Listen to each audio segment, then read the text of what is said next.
I often get asked a lot if I've ever experienced racism in Germany. And if I say that as a black woman living in Germany and I have not experienced racism, then I'm a big liar. But how I handled such cases of racism towards me what made me a better person than they could ever be.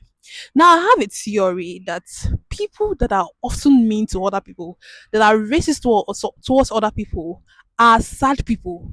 They are sad. They don't have ray of sunshine in their life. They don't have something that makes them happy. Because if you're an happy person, you will not be racist towards another person. If you're new on my page, do well to subscribe to my channel. If you're an OG, I see you. Thanks for sticking with me. Now, there was this day I was working in a restaurant, and this restaurant is located in a care home, and there's this, the main customers are old people, yeah, because it's a restaurant that's located in a care home.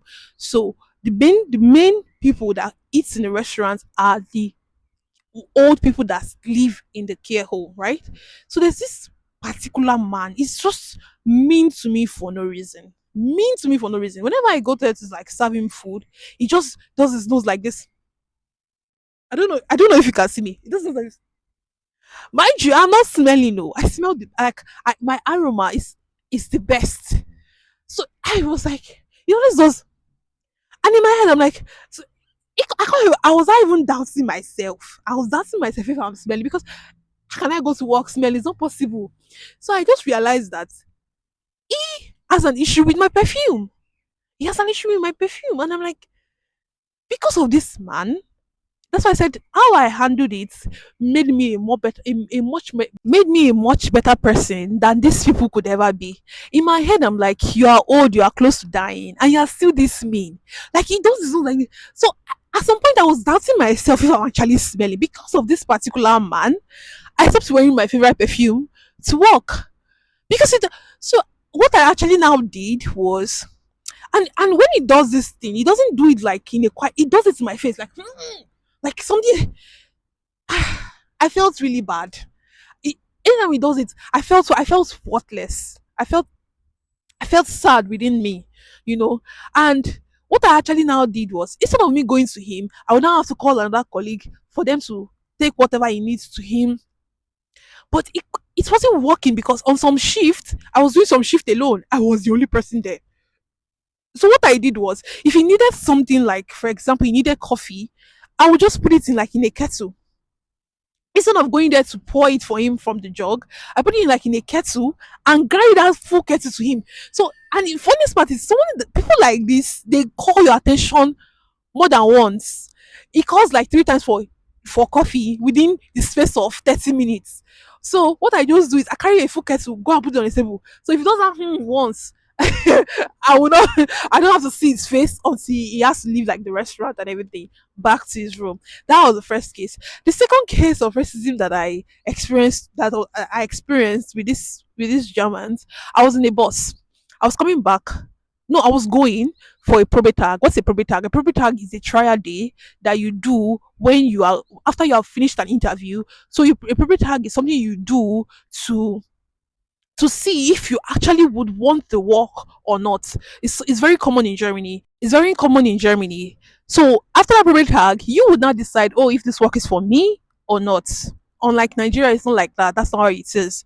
So on my way to the probate tag, I noticed that the socks I was wearing was I was wearing a blue socks and I was wearing like a black trouser and the trouser was not covering my ankle. So I didn't like the way the socks was looking in my shoe. It was looking so unprofessional. So in the bus, there was a white guy, a white young guy. He's not even old. He should be in his thirties, if I'm not mistaken. He's sitting now in my front, and the seat beside him. He puts his bag there. So I bent down, trying to like adjust my socks to make it a bit invisible.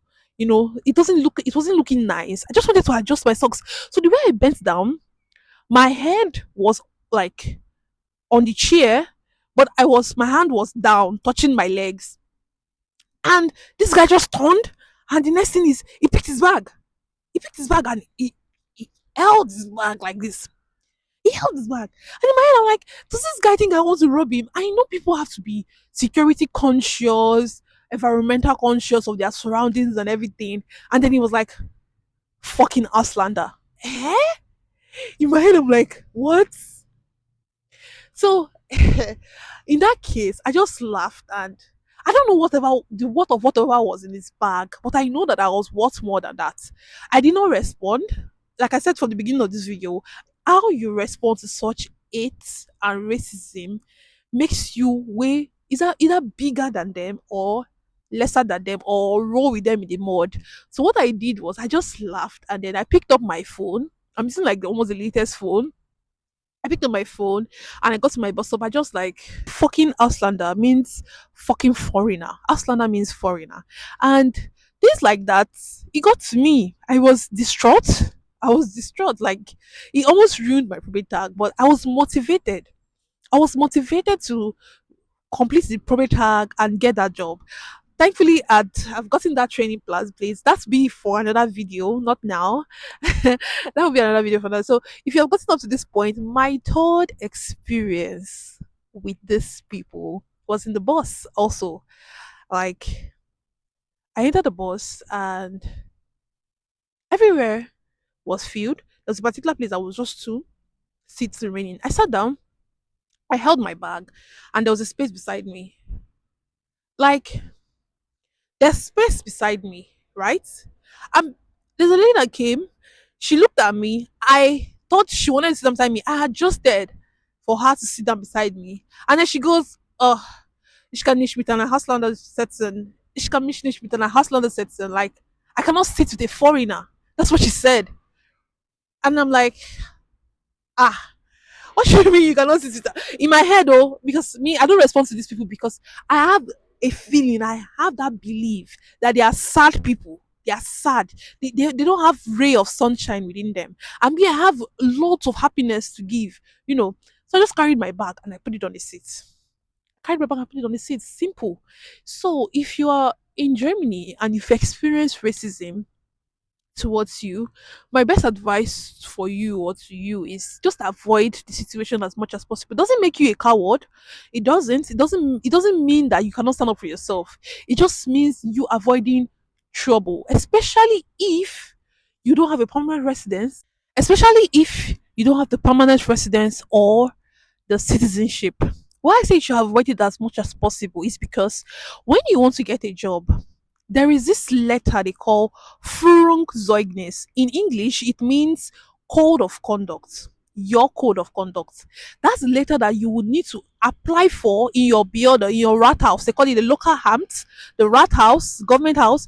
That government would send a letter to the police asking them to do a background check on you to see if there's a police report on you, any crime report about you, theft, anything that involves the police about you. If there is, it will be on that letter. And when you submit the letter to your employer, you may or may not get that job. So it's not that you not responding to the racism comment or you not fighting for your rights makes you a coward. It's just that you know what brought you to the country. You have to set your eyes on the ball always. Keep your eyes on the goal until you achieve that particular citizenship that will make you have mouth. Then you can. But apart from that, make sure just set your eyes on the goal. If as much as possible, avoid them. Avoid them. They are not happy people. They are unhappy. They are unhappy people. Probably they've not found Christ. They've not found Christ. They are bitter people. I call them bitter people. They've not found Christ. So, with that being said, let me know what your racism situation has been like in whatever country you are. If you are in Germany, have you ever experienced racism? If you are in another country, have you also experienced racism? Let me know in the comment section how you dealt with it or how it affected you mentally because these things really do affect us mentally. How did you how did you how did you deal with situations like that? Were you vocal about it? Were you physical? Or were you calm like me and avoided the situation? Did you just laugh and say, oh, let me know in the comment section how you dealt with it. If you've gotten up to this point with me and you found my video interesting or helpful or educative, kindly subscribe to my channel. And if you're an OG here,